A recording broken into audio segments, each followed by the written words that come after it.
अगर आप हर महीने सिर्फ और सिर्फ 2,500 रुपये के लगभग का प्रीमियम भर के मैच्योरिटी के टाइम पे 17 लाख रुपए से भी ज़्यादा की रकम कमाना चाहते हैं तो ऐसे में आज की इस वीडियो को अंत तक ज़रूर देखें, क्योंकि आज की इस वीडियो में मैं आप सभी को भारत सरकार की एक ऐसी लाइफ इंश्योरेंस पॉलिसी के बारे में बताने वाला हूं जिसमें कि आप हर महीने सिर्फ और सिर्फ 2,500 रुपये के लगभग का प्रीमियम भर के मैच्योरिटी के टाइम पे 17 लाख रुपए से भी ज़्यादा की रकम कमा सकते हैं। तो कौन सी है वो पॉलिसी, क्या है उसकी सारी जानकारी जानने के लिए इस वीडियो को अंत तक ज़रूर देखें। नमस्कार, मेरा नाम है रजनीश शाह और आप देख रहे हैं आपका चैनल मनी उपाय, एक कदम मेरी की ओर। चलिए शुरू करते हैं।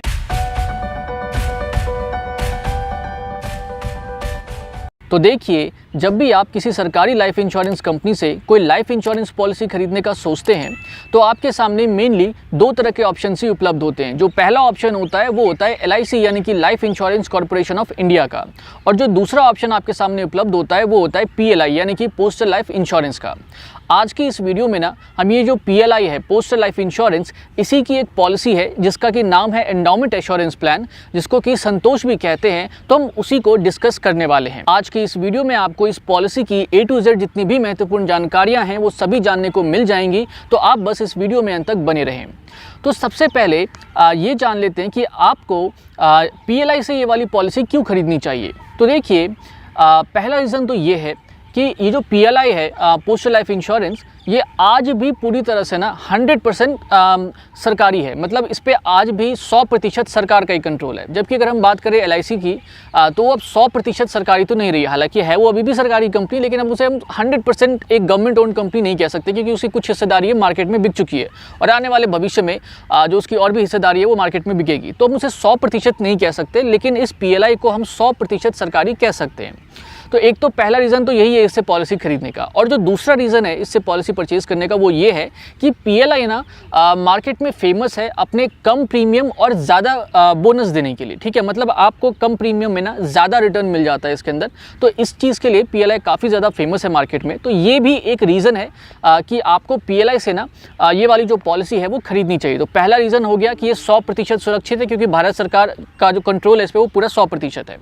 दूसरा ये कि इसमें जो प्रीमियम आपको पे करना है वो मार्केट में जो बाकी की पॉलिसीज़ होती है ना उसके कंपैरिजन में थोड़ा सा रीजनेबल होता है, थोड़ा सा सस्ता होता है। और साथ ही साथ जो बोनस का अमाउंट है वो मार्केट में आप जितनी भी लाइफ इंश्योरेंस पॉलिसीज़ हैं तो बोनस के मामले में भी इसमें आपको थोड़ा बहुत ज़्यादा जो बोनस है, थोड़ा बहुत ज़्यादा जो रिटर्न है वो देखने को मिल जाता है। इनफैक्ट इसकी एक पॉलिसी है, उसको लेकर मैं कभी आगे फ्यूचर में कोई वीडियो बनाऊंगा उसके ऊपर, तो उसमें तो आपको 7% से ज़्यादा का रिटर्न मिल जाता है। आप सोच के देखिए कि एक लाइफ इंश्योरेंस पॉलिसी कैसे 7% से ज़्यादा का रिटर्न दे सकती है। पेंशन प्लान हो या बाकी चीज़ें, उनमें थोड़ा बहुत चांसेस बन जाते हैं उनमें, लेकिन एक जो नॉर्मल लाइफ इंश्योरेंस पॉलिसीज़ होती हैं उनमें कभी भी 7% से ऊपर का रिटर्न देखने को नहीं मिलता। लेकिन इसके अंदर में मतलब इस PLI की एक पॉलिसी है तो उसमें ये चीज़ पॉसिबल हो जाती है। अगर आपको उस पॉलिसी के बारे में जानकारी चाहिए तो आप नीचे कमेंट सेक्शन में लिख सकते हैं। अगर ज़्यादा लोग बोलेंगे तो मैं बना दूंगा उसके ऊपर वीडियो।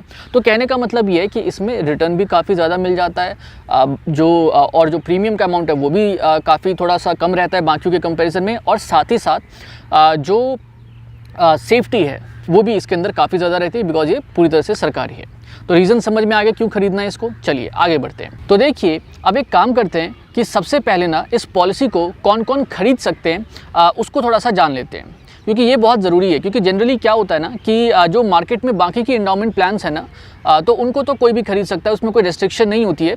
लेकिन इसके अंदर में ना काफ़ी सारी रेस्ट्रिक्शंस हैं, मतलब इसे हर कोई नहीं खरीद सकता। तो इसलिए आप सभी के लिए जानना बहुत ज़रूरी है कि क्या आप इस पॉलिसी को खरीद भी सकते हैं कि नहीं खरीद सकते। तो देखिए, हमारे देश में ना जितने भी लोग नौकरी करते हैं अमूमन वो सभी एलिजिबल हैं। जैसे अगर आप कोई सरकारी नौकरी करते हैं, चाहे आप केंद्र सरकार में जॉब कर रहे हो या फिर आप स्टेट गवर्नमेंट वगैरह में जॉब कर रहे हो या फिर आपकी कॉन्ट्रैक्ट बेसिस पर जॉब लगी हो, तो किसी भी रूप में अगर आप गवर्नमेंट के अंदर में काम करते हैं तो आप इसके लिए एलिजिबल हैं। फिर इसके बाद में अगर आप कोई प्राइवेट जॉब भी करते हैं तो भी कोई दिक्कत नहीं है, आप इस पॉलिसी को परचेज़ कर सकते हैं। लेकिन कंडीशन ये है कि आप जिस कंपनी में जॉब करते हैं ना वो कंपनी साइज़ में काफ़ी बड़ी हो। अब साइज़ में बड़ी होने से मेरा मतलब है कि वो कंपनी NSE या फिर BSE जो स्टॉक एक्सचेंजेस हैं हमारे, तो उसके ऊपर वो लिस्टेड हो, और साथ ही साथ जो PF वगैरह की जो फैसिलिटीज़ होती है ना, तो वो सारी फैसिलिटीज़ भी आपको मिल रही हो। अगर ये सब हो रहा है तो आप इस पॉलिसी को खरीद सकते हैं। इसके अलावा अगर आप प्रोफेशनल्स हैं, जैसे डॉक्टर्स, इंजीनियर्स हो गए, बैंकर्स हो गए, या चार्टर्ड अकाउंटेंट्स हो गए, तो इस तरह के अगर कोई प्रोफेशनल है ना तो भी आप इस पॉलिसी को खरीद सकते हैं। इसके अलावा अगर आप किसी गवर्नमेंट रजिस्टर्ड एजुकेशनल इंस्टीट्यूशन में जॉब करते हैं, चाहे वो प्राइवेट हो या पूरी तरीके से सरकारी हो, उससे फ़र्क नहीं पड़ता, अगर वो गवर्नमेंट अप्रूव्ड है तो भी आप इस पॉलिसी को परचेज़ कर सकते हैं। मतलब स्कूल के टीचर हों या कोई स्टाफ वगैरह हैं या कॉलेज वगैरह के, तो मैं वो कहने का मतलब है। फिर इसके बाद में अगर आप किसी कोऑपरेटिव सोसाइटी में जॉब करते हैं जो कि रजिस्टर्ड है कोऑपरेटिव सोसाइटीज़ एक्ट के तहत, और थोड़ी बहुत जो उसकी फंडिंग है पार्शली या फुली कहीं ना कहीं गवर्नमेंट से या फिर कुछ जो रिकॉग्नाइज्ड इंस्टीट्यूशंस है गवर्नमेंट के द्वारा, उनके द्वारा अगर होती है, तो आप अगर उसमें जॉब करते हैं तो भी आप इसको परचेज़ कर सकते हैं।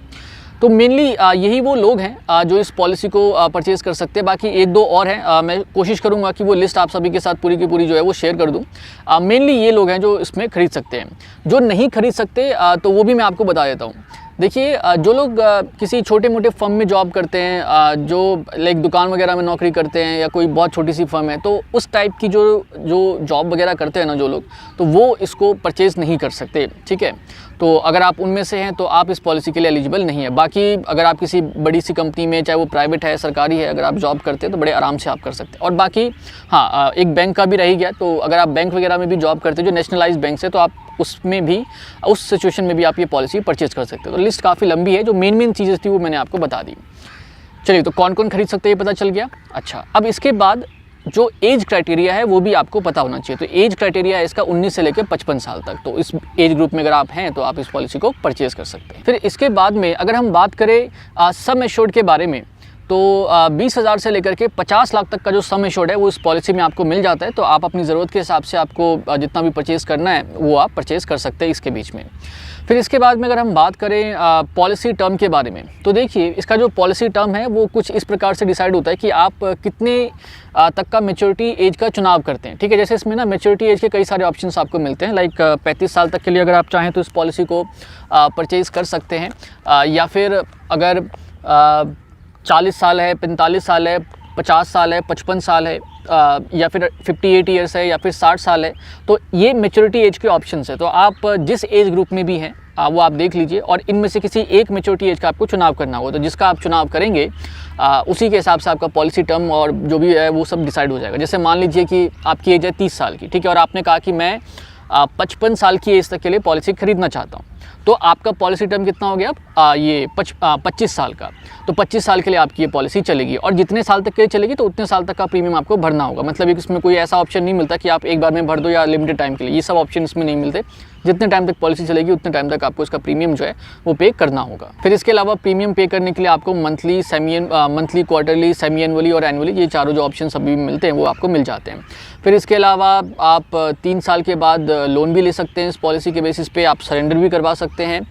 बस सरेंडर के टाइम में ना एक चीज़ का ध्यान आपको रखना है कि अगर 5 साल से पहले ये पॉलिसी अगर आप सरेंडर करवा देंगे तो फिर आपको बोनस नहीं मिलेगा। अगर आपको बोनस चाहिए तो आपको 5 साल से ज़्यादा का वेट करना पड़ेगा। अब इसके बाद अगर आप इस पॉलिसी को खरीदना चाहते हैं तो इस पॉलिसी को आप ऑनलाइन और ऑफलाइन दोनों ही तरीक़ों से खरीद सकते हैं।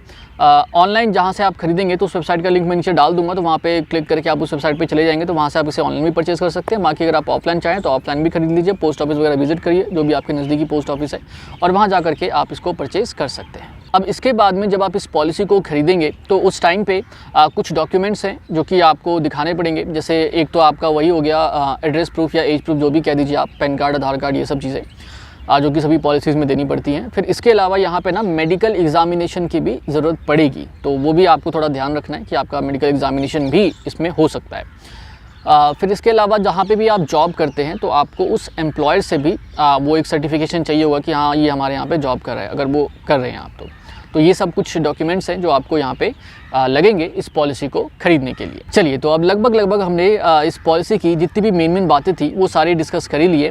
अब सिर्फ और सिर्फ यही जानने के लिए रह गया है कि कैसे हम महीने का 2,500 रुपये के लगभग का प्रीमियम भर के मैच्योरिटी के टाइम पे 17 लाख रुपए से भी ज़्यादा की रकम कमा सकते हैं।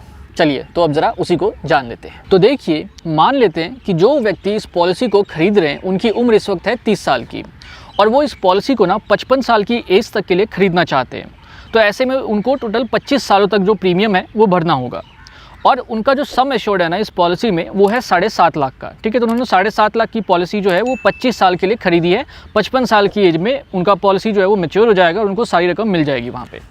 तो इस हिसाब से ना जो उनका महीने का प्रीमियम बनेगा वो बनेगा कुछ 2513 रुपये के लगभग का। थोड़ा बहुत जीएसटी जो है ना उसकी वजह से ऊपर नीचे हो सकता है। जो इनकी वेबसाइट पे मैंने कैलकुलेट किया तो मेरे को यही अमाउंट उन्होंने शो किया है, तो वही मैं आपको बता रहा हूँ। तो महीने का अगर वो 2513 रुपये के लगभग का उनका प्रीमियम जाएगा।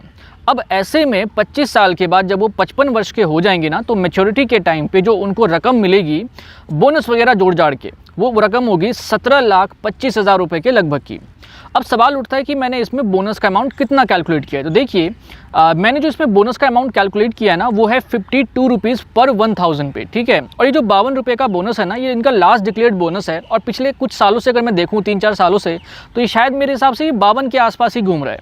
तो इसी 52 के हिसाब से ना, इसी 52 रुपीज़ के हिसाब से ये मैंने कैलकुलेट किया है कि भाई एक आदमी को 25 सालों के दौरान में कितना पेंशन जो है वो मिल सकता है अगर उनका सम एश्योर्ड 7.5 लाख रुपए के लगभग का है। तो हालांकि जो बोनस का अमाउंट है ना ये कोई फिक्स नहीं रहता, ये बदलता रहता है। लेकिन फिर भी जैसा मैंने आपको कुछ देर पहले ही कहा कि पिछले कुछ सालों से इसका जो बोनस का अमाउंट है वो 52 रुपये के आसपास ही घूम रहा है। तो मैंने उसी बेसिस पर ये कैलकुलेट किया है कि अगर ये यही सेम अमाउंट कंटिन्यू रहता है 52 रुपीज़ का, तो आपको इतना जो है वो मिल सकता है। ऐसा भी हो सकता है कि आने वाले भविष्य में ये थोड़ा कम हो जाए, और ये भी हो सकता है कि ये थोड़ा सा ज़्यादा हो जाए। और अगर आपको ये बोनस का रेट कम लग रहा हो ना, तो आप बाकी जो सरकारी में तो एक ही है खाली बचाओ LIC है, तो आप उसका जो बोनस का रेट है वो भी आप देख सकते हो। तो आपको पता चल जाएगा कि ये भाई उतना भी ये कम नहीं है, ये उसके कंपैरिजन में ज़्यादा है। तो कैसे आप महीने का 2500 रुपये के लगभग इन्वेस्ट करके मैच्योरिटी के टाइम पे 17 लाख रुपए से भी ज़्यादा की रकम कमा सकते हैं। मैं उम्मीद करता हूं कि आप इस बात को काफ़ी अच्छे से समझ गए होंगे। तो बस अब हमने इस पॉलिसी के बारे में जितनी भी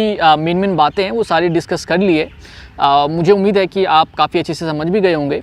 फिर भी अगर आपको कुछ समझ में ना आया हो, कुछ कहना चाहते हैं, कुछ पूछना चाहते हैं, तो नीचे कमेंट सेक्शन खाली पड़ा हुआ है। दिल खोल के कहिए, दिल खोल के पूछिए।